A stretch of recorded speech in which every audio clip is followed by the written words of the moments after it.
took me a while to figure it out.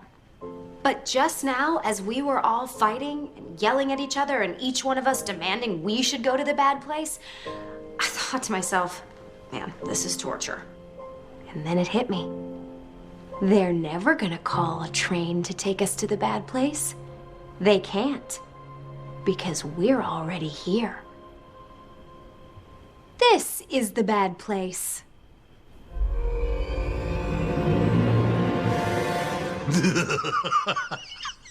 Oh, man.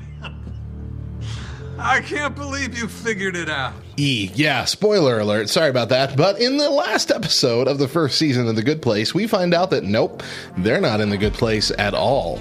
They're being tortured in the bad place in an elaborate deception. And of course, knowing this knowledge, looking back on the first 12 episodes of the season, we can clearly see that, oh yeah, no, that totally makes sense now.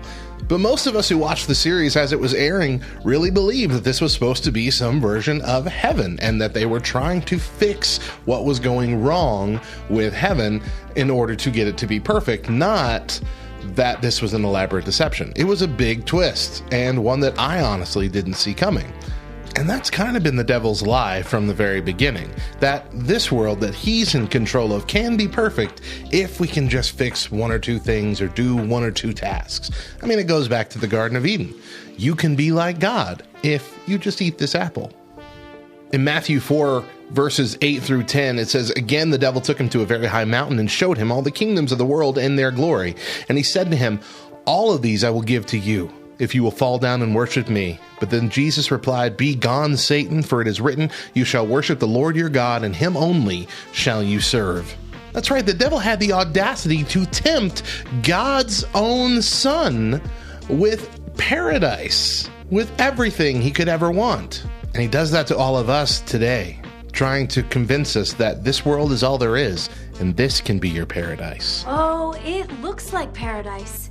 But it's actually a filthy dumpster full of our worst anxieties. Don't wait until the afterlife to find out that you have built up your treasures in the wrong place. This world should not be our home, and it should not be a place where we seek after our own pleasure.